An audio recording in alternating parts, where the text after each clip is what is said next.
Hey everyone, my name is Megan. Welcome back to my kitchen. Today we're going to be making Chipotle Tomatillo Salsa from the all-new book of ball canning. And this is by far my favorite recipe for a tomatillo salsa. I have a big bowl of husked tomatillos as well as a whole bunch more that I picked from the garden. So we're going to get started on that recipe.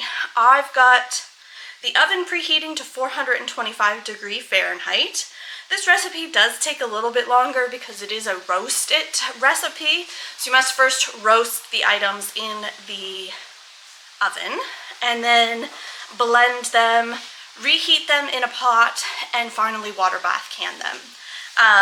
Well worth the time. There's not a whole lot of physical input time, a lot more waiting for your appliances to do things for you. So the most complicated part of this recipe is literally just getting everything onto sheet pans and into the oven. I'm going to prepare most likely a double batch because you might as well do that all at the same time in my opinion. So I need 2 pounds of fresh tomatillos with the husks removed, a small onion peeled and quartered, 4 cloves of garlic, and then so that's what we're roasting. After we've roasted, we're going to add the other ingredients, which includes fresh lime juice, salt, and some chipotle peppers in adobe sauce. So let's get started. So I'm going to weigh my tomatillos in my colander on my scale. And that's how I'm going to determine that I have 2 pounds for each batch. So I'm going to zero out my scale, add my tomatillos,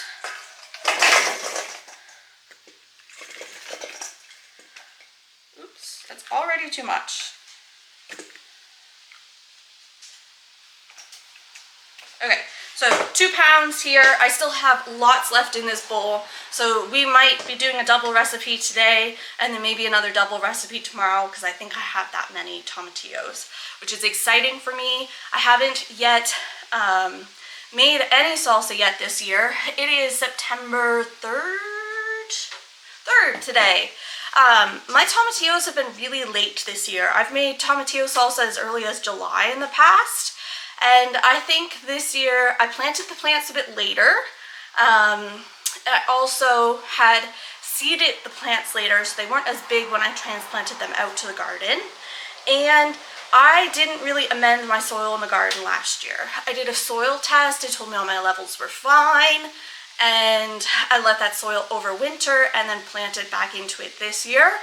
And I think the soil levels were fine. Things are growing, but I think they could have been improved upon had I fertilized in the fall like I normally do. So this year I'm going to make sure I don't skip that step, so hopefully we can get lots more tomatillos next year. So next step is I'm going to rinse these. Tomatillos come in a husk, and they have a sticky substance that helps protect them from bugs. So we're going to clean all of the bugs off of them and just get that sticky substance off before we get them on a sheet pan and into the oven. Okay, rinsed and added to the sheet pan. I've lined my sheet pan with foil. You could use parchment paper, but of course parchment paper is best used under 400°F in the oven. And because we're roasting this at 425, I'm using foil. I'm going to grab those onions and some garlic cloves that you wrap in foil to go into the oven. And then I'm literally just going to put this in the oven. I am going to do a second sheet pan. How I do this is I do keep my batches separately until I've blended them, and then I'll reheat them all together in a pot. I just kind of do 1 batch per sheet pan, and that works well for me, making sure I get all those ingredients incorporated and that we have the right acidity levels for safely canning. So this recipe does call for making little foil packs for your garlic, so it calls for 4 cloves of garlic.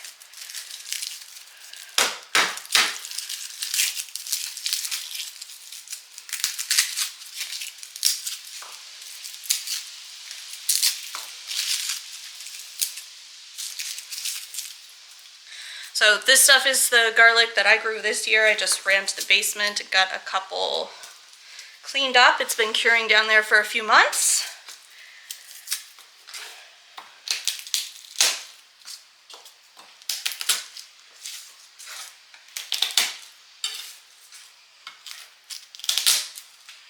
So it's nice and fresh, so it's smushed really easy. Just gonna go take those papers off. And that is a garlic to go in the foil pack. 2. This is actually part of this one. 3.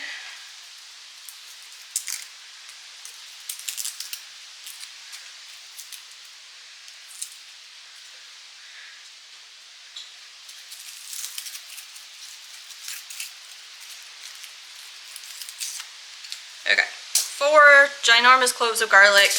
I'm literally just gonna fold this up, crimp the ends, foil pack. Doesn't have to be pretty. Sometimes we just have to be about efficiency. I didn't want to do canning today, feeling really lazy.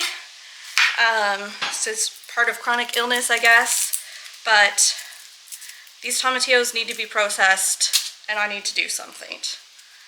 So I'm going to pick the lower effort canning project for the day, and this is what we're going to get done. I didn't clean my kitchen to start the day. There's dirty dishes here everywhere. It's okay.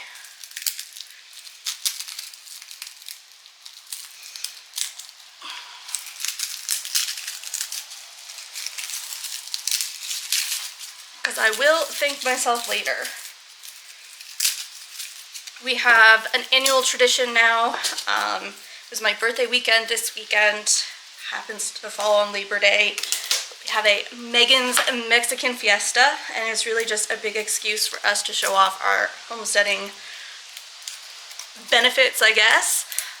We have a big dinner where Chris smoked some meat, and we did some blackened fish for tacos, and we serve that up with our homemade salsa and some fresh peppers from the garden and a whole bunch of other delicious things that we grew or canned ourselves, and homemade tortillas, and have a big dinner. So we did that this weekend.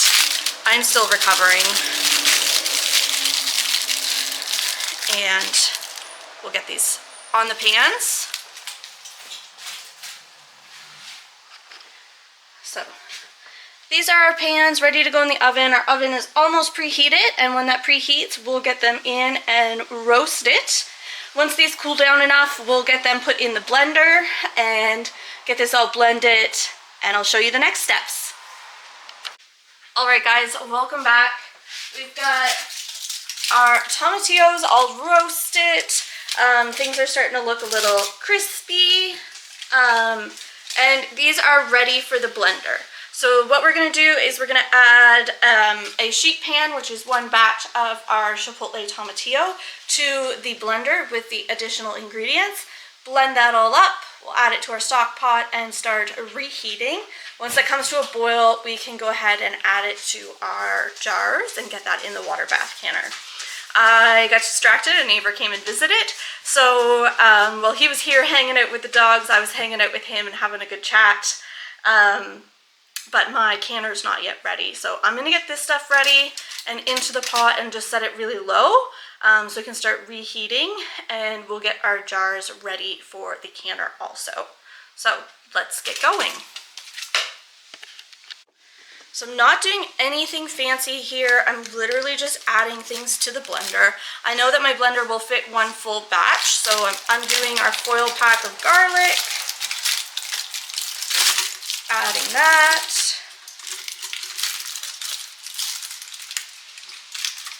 All stuck.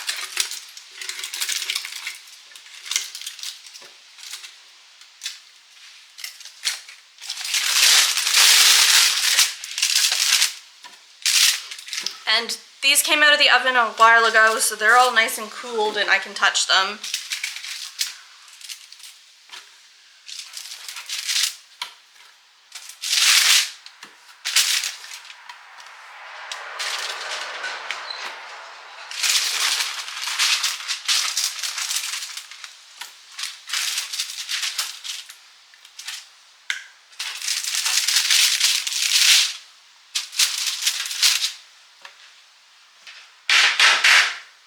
All right, so in addition to the items that we just added, we're going to add 3 to 4 chipotles. So these are from the store. I've not found a safe recipe to can chipotles in adobo.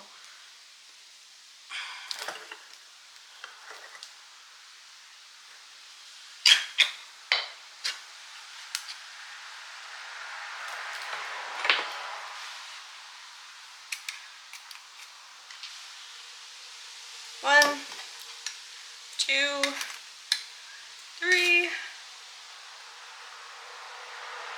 and 4 with some of that sauce. This isn't too spicy at all. It's actually just really good. It reminds me of Burger King barbecue sauce.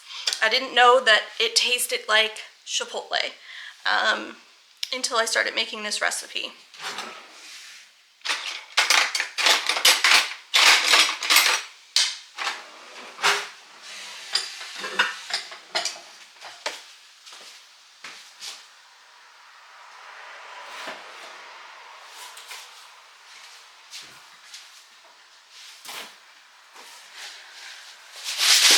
We're also going to add some salt. We want some salt that doesn't have any additives to it, so I'm going to use a pickling salt. You could also use a kosher salt or maybe even a sea salt.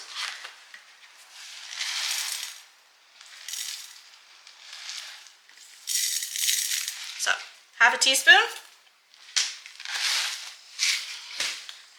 And our final ingredient is lime juice. You can use, I think it calls for fresh lime juice. I don't have any. I've been using the bottled lime juice and that has worked just fine for my recipes. You can always substitute bottled lime juice safely for fresh, but you cannot always substitute fresh for bottled lime juice because that would affect your acidity rate for canning. So we are adding 1/4 cup. 1/4 cup of lime juice into the blender, and that's everything for that batch. You can use a food processor too. I have a food processor, but it is not watertight. Learned that the hard way, so we use the blender. All right, so this is ready. We're just gonna pour this into our stainless steel pot.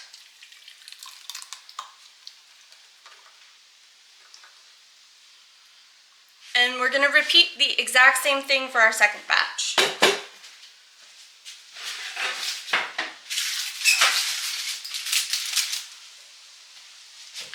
By doing it this way, it really helps me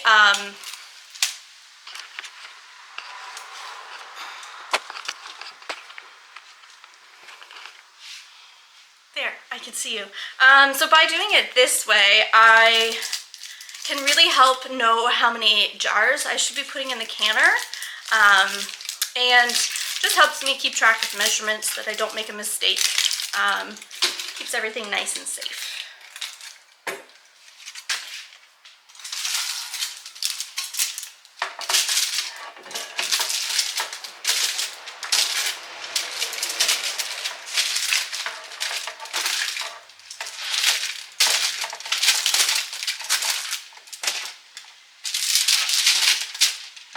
Oh, and top tip, you never peel a tomatillo. The recipe says to peel. I learned in my first year that that is impossible. So yeah, you never peel a tomatillo. This recipe does say that you would peel the vegetables after they were done roasting. They just mean the onions, which I did before. Again, adding our 3 to 4 chipotles. Should be about the rest of this jar.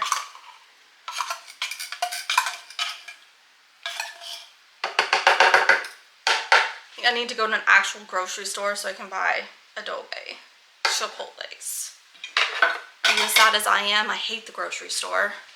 I went there for the first time in about 5 months last week. That was fine, but I need a couple more things. I usually go during canning season just to get the odd items.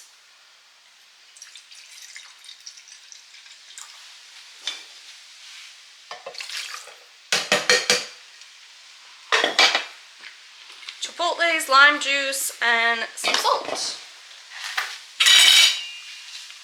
Like I told you, I didn't clean before I started this today. Kitchen's a mess.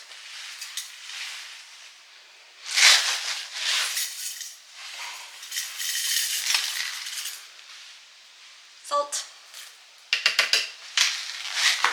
And we're gonna go blend this.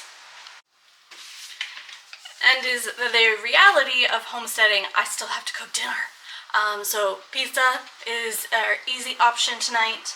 I'm gonna get that done before we move on to the water bathing. If you want to see the pizza recipe, I can link another video above. I've already covered how I make my homemade pizza, and we'll be canning pizza sauce together here shortly. So I've got my smaller water bath canner today with my mat in it, my preferred method. You can use like a wire rack and stuff in your canners also, but I find you have to be really particular of how you set your jars, so I prefer the mat. Clean jars.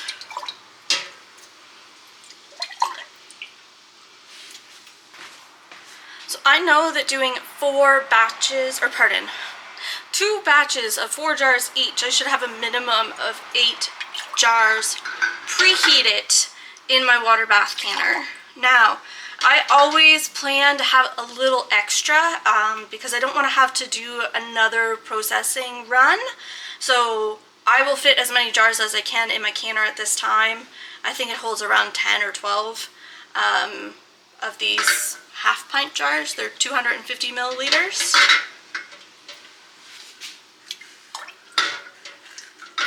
And I store mine in a dog food, like a wet dog food tray. This comes with 12 cans of wet food, and they hold the half-pint jars really well.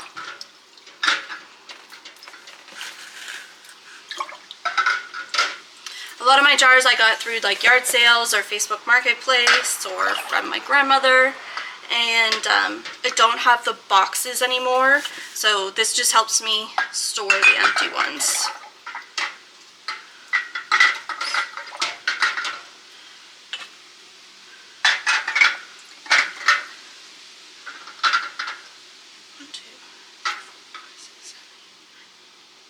So I got 11 in there. I could probably put in a 12th, but that would be really tight. I don't think I'll need that many. So we'll get the lid on and get this preheating.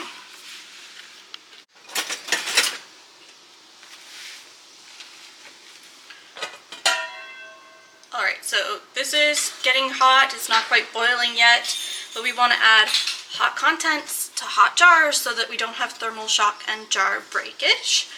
So I'm going to let this continue to heat a bit. In the meantime, our tomatillo is just starting to bubble away here. I don't think there's a specified amount of time this one needs to boil. Let us check. Just bring it to a boil and remove it from the heat. So I'm just going to turn the heat off here. I'm going to get everything else ready and together that I need for these jars. I've already washed our lids in hot soapy water. We've got our clean jars in, so I'm going to find my jar lifter and my headspace tool and something to put here on the counter so we don't have any thermal shock there.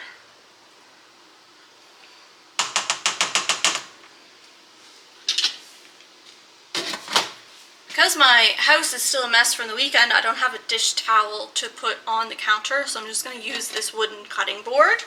I've used this in the past and it's worked just fine. I've not had any thermal shock from that. So we're going to try that again today.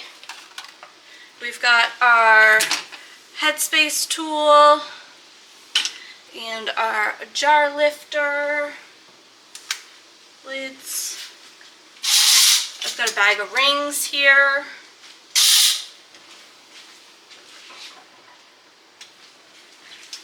Set up our paper towel for wiping rims. And I think that's everything. All right, let's get started. We're going to leave this pot on. Allow that to continue to come up to a boil, but I'm confident these are hot enough. And got a ladle.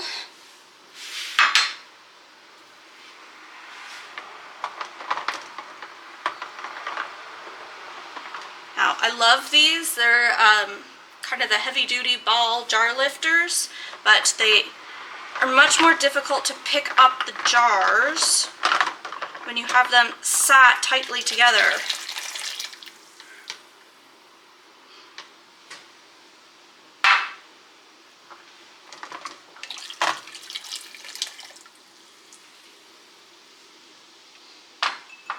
So I like to work just with a couple jars at a time. Everybody does this differently from what I've seen online.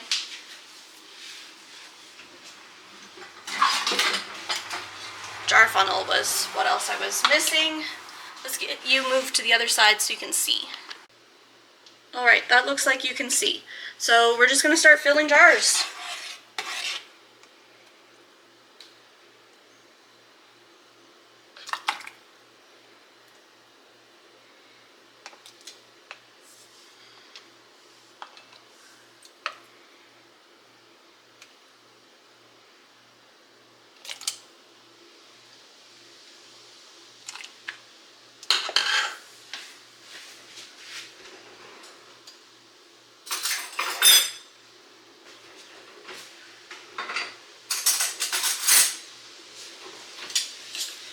You can tell I haven't done any canning in a while. I forgot my chopstick for a debubbling tool, and I like to use a soup spoon to adjust any headspace if needed. This one's pretty bang on at 1/2 inch.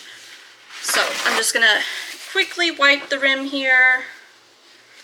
Nothing on there, but we always want to double check so we have a good jar seal rate. So I set my lid on, and I'm just gonna tighten this to fingertip tight.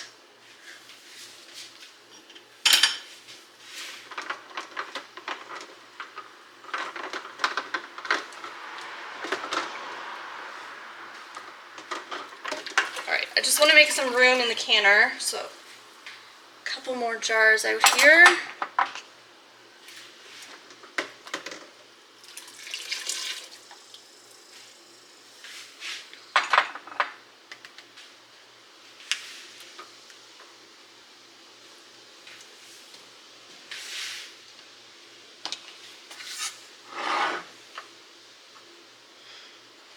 This one's also good.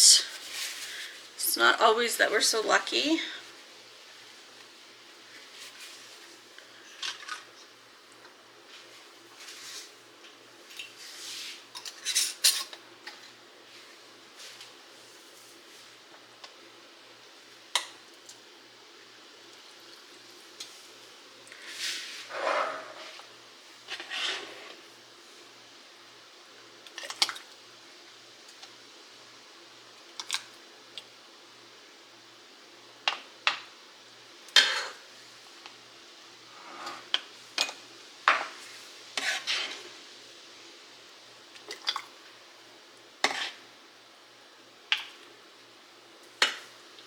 Probably a bit over full, yeah.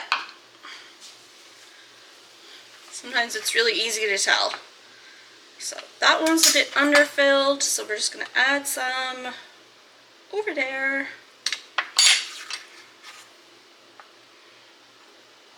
Good. Debubble. Wipe the rim. Make a big mess.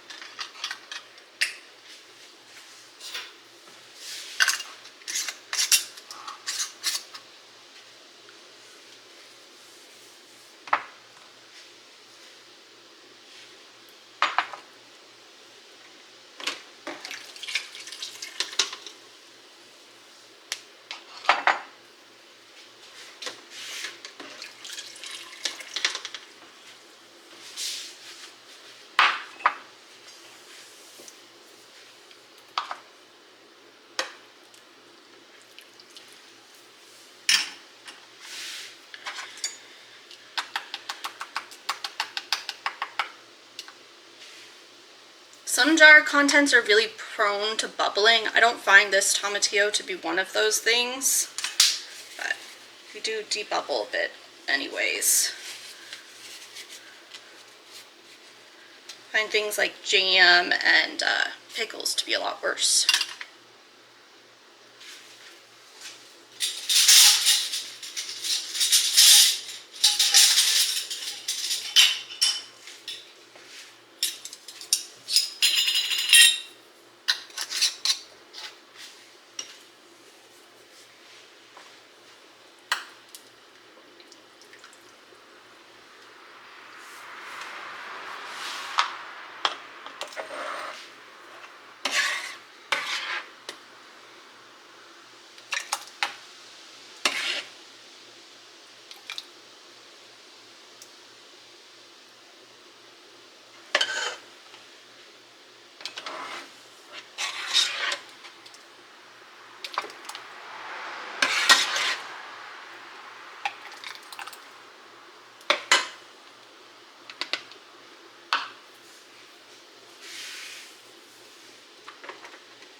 So this one, very overfilled.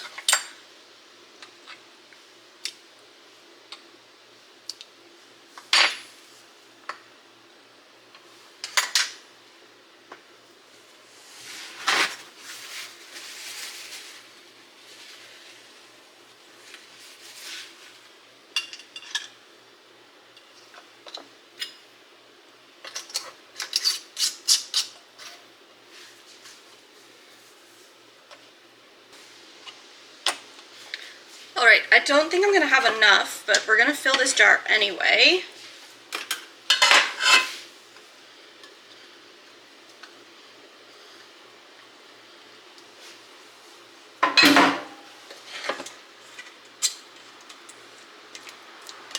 Because I'm really bad at judging volume, so maybe we'll be close.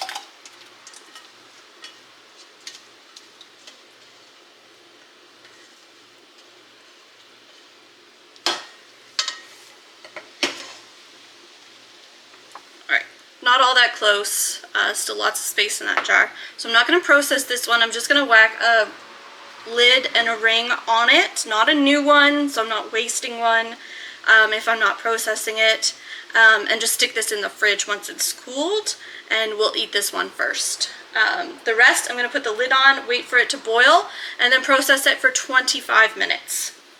And I'll catch you when that's done. So our timer just went off. We're just going to move our pot.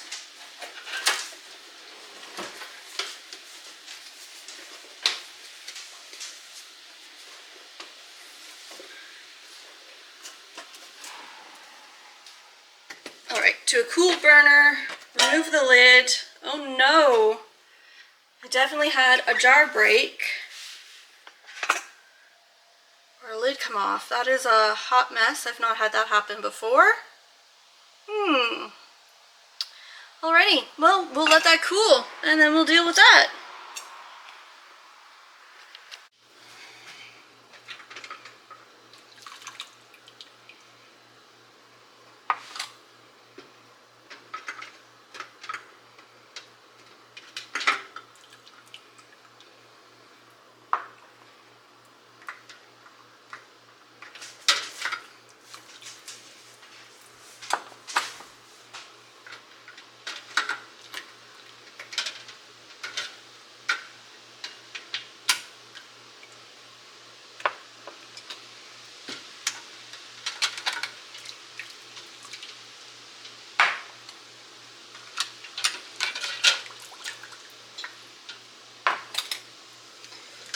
Alright, so this is our culprit. Definitely came apart while canning. And I don't see any broken glass. So far it's just the lid. This one also came opened. so I'm not going to save that either, even though there was plenty of contents in the jar. It's definitely not sealed. Okay, so we got 6 instead of 8. I think I know what went wrong. I set this on one of my hotter burners. This oven or stove doesn't have as much control as the previous coil top stoves that I had. This was at a really rolling boil, and I think I just boiled it too hard and those lids came off. I do understand that that can be a problem. I've never experienced that before, so that was fun. We'll get everything cleaned up and we'll try on another batch, and hopefully we don't have any issues. I'm working with limited burner space, and I did buy a KitchenAid stove because it did say that it was a glass top that had something in the manual about canning and being safe for pressure canning. So I was really excited to see that for a glass top stove. I also knew that they were repairable, so those things really mattered to me. So hopefully we can dial it in and get this adjusted. But for now, we have 6 Chipotle Tomatillo salsas. I'm sure they'll be delicious. And I'll catch you on the next one. We'll probably be doing some pizza sauce.